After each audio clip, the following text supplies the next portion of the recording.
Nos referimos al multímetro, una lámpara de prueba de 12 voltios y a los LED de prueba. El multímetro que usemos para hacer el diagnóstico de los circuitos puede ser de tipo analógico o digital. En todo caso, lo importante es seleccionar la escala y rango adecuados.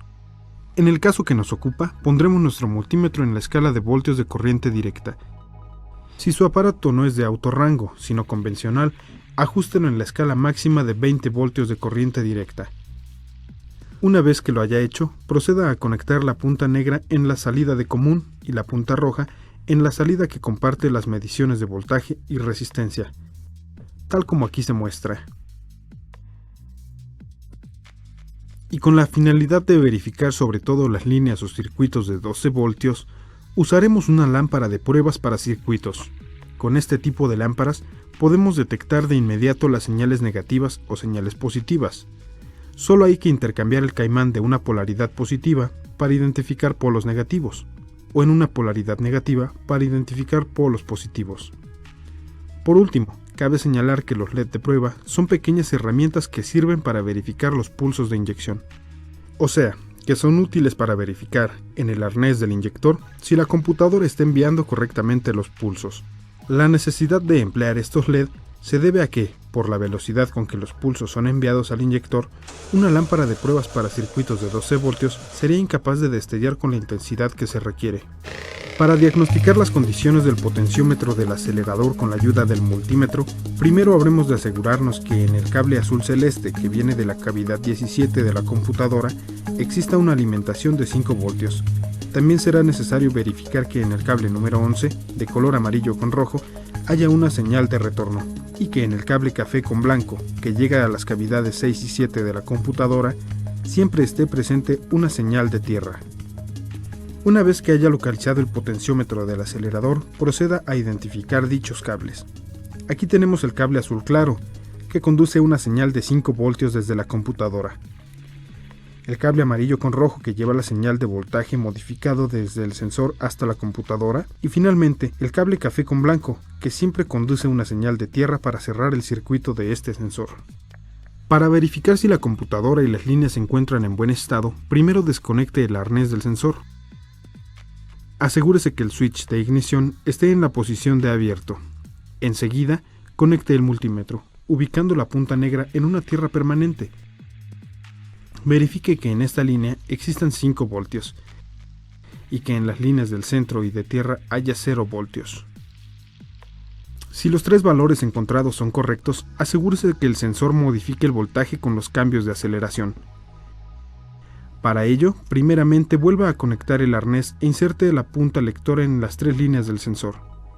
Recuerde que el switch de ignición debe estar en posición ON o abierto. Para que la lectura pueda hacerse bien, inserte un clip. En el cable azul siempre deberán existir 5 voltios. En el cable del centro de color amarillo con rojo deberá existir un voltaje que ha de cambiar con la aceleración. Mientras menor sea esta, menor será el voltaje. Mientras mayor sea la aceleración, mayor será también el voltaje. Con una aceleración mínima se obtiene menos de 1 voltio. Con una aceleración máxima se logran de 3.5 a 4 voltios. Por último, del cable de tierra permanente obtendremos una lectura de 0 voltios. El segundo sensor que vamos a medir es el sensor de temperatura del aire entrante o NTC1. Este sensor tiene 2 cables, uno de los cuales, de color violeta con una franja negra, llega directamente a la cavidad numeradora y debe llevar una alimentación de 5 voltios. El otro cable de color café con blanco conduce una tierra y llega a las cavidades 6 y 7 de la computadora.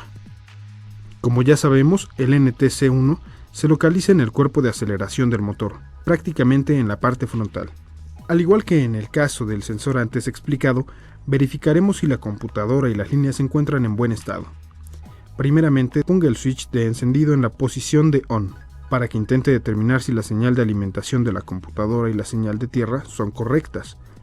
Pero para esto, primero vuelva a conectar la punta negra del multímetro en una buena tierra.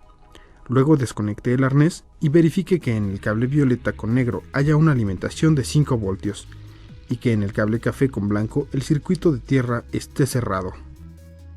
Para comprobar si el sensor está trabajando correctamente, primero abra el switch, luego conecte el arnés e introduzca un clip en la línea violeta con negro para medir los cambios de voltaje que ahí se producen. No deberá haber 5 voltios, sino una señal menor que corresponde a los valores de temperatura que en ese momento existen en el aire. Esto significa que en la línea violeta con negro podemos encontrar variaciones de voltaje que dependen de la temperatura del aire. Si esta aumenta, disminuirá el voltaje, o sea que a mayor temperatura del aire, menor voltaje. En la línea café con blanco debe haber 0 voltios. Esto es así porque conduce la señal de tierra.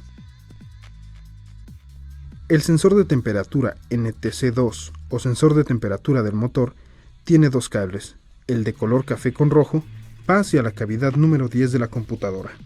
El de color café con blanco, que conduce la tierra tanto para el potenciómetro del acelerador como para el NTC1 y el sensor de efecto Hall, va hacia las cavidades número 6 y 7 de la computadora. El sensor NTC2 se localiza en la cabeza del motor. Para diagnosticarlo es necesario verificar que la computadora y las líneas se encuentren en buen estado. Con tal propósito, desconecte el arnés del sensor. Recuerde que la punta negra del multímetro siempre debe encontrarse en una buena tierra. Ponga el switch de ignición en posición de encendido y verifique que en el cable café con rojo exista la alimentación de 5 voltios y que en el cable café con blanco se tenga la tierra permanente de la computadora. Y luego que haya vuelto a conectar el arnés, proceda a verificar los cambios de voltaje que ocurren en él. Inserte un clip en las líneas del sensor y verifique los cambios de voltaje. Y no lo olvide, mientras que en la línea café con rojo encontrará los cambios que suceden de acuerdo con las modificaciones de temperatura del motor, en la línea café con blanco encontrará permanentemente una tierra. El sensor de efecto Hall o captador de giro del motor que se ubica dentro del distribuidor tiene 3 cables, el de color rojo con negro que llega a la cavidad número 8 de la computadora. Aquí tenemos una alimentación permanente de 12 voltios. El segundo cable, verde con blanco, llega a la cavidad número 18 y conduce una señal pulsante de 11 voltios. Y el tercer cable, de color café con blanco, es una línea de tierra compartida por el sensor NTC1, el sensor NTC2 y el potenciómetro del acelerador. Para medir con un multímetro el estado del circuito del sensor, el cable negro deberá estar en una buena tierra. Para verificar los 3 cables del sensor, ponga el switch en la posición encendido y retire el arnés. El cable rojo con negro deberá marcar 12 voltios, o un valor aproximado. El cable verde con blanco deberá marcar 11 voltios, o un valor aproximado. Y el cable café con blanco deberá marcar 0, porque se trata de una tierra permanente. Proceda entonces a reconectar el arnés y verifique el estado interno del sensor. Para un mejor diagnóstico del captador de efecto Hall, se recomienda retirar la tapa y la escobilla del distribuidor y el cubrepolvo del arnés del sensor. Para comprobar el estado de este dispositivo, ponga el switch de ignición en la posición de abierto y comience a hacer las mediciones.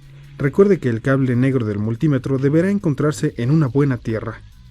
En la línea rojo con negro siempre deberá haber 12 voltios. La línea café con blanco es una tierra permanente para cerrar este circuito. Y como en la línea verde con blanco se producirán variaciones, es recomendable girar manualmente el motor e ir observando la posición que toman las ventanas y las lengüetas del arillo del efecto Hall. Cuando exista un espacio en el efecto Hall, es decir, cuando aparezca la ventana, el voltaje se irá a 0, y cuando una lengüeta se interponga en el efecto Hall, el voltaje se irá a 11 voltios. De tal suerte, la señal de este sensor será una señal pulsante de 0 y 11 voltios. La sonda lambda, también conocida como sensor de oxígeno, se ubica en el escape del motor y tiene 3 cables. El cable de señal llega a la cavidad 2 de la computadora, y los otros 2 corresponden a una resistencia interna que sirve para calentar al sensor. Para verificar el estado de los cables y de la computadora, diríjase al circuito del sensor de oxígeno. Desconecte el arnés al mismo tiempo que se abre el switch para verificar las alimentaciones. La línea de color negro, que va a la cavidad 2 del DigiPlus, deberá marcar 450 milivoltios, y estos serán modificados por el sensor con la simple operación del automóvil. Entonces ponga en marcha el motor, para que las otras 2 líneas tengan señal. La de color rojo con negro tendrá 12 voltios, para que la resistencia interna del sensor pueda operar. Y la de color café será una línea de tierra para esta misma resistencia. Una vez verificadas las señales de las líneas del sensor, se procede a conectar el arnés y se pone en marcha el motor. En la línea hacia la computadora se deberán encontrar variaciones de voltaje según la aceleración.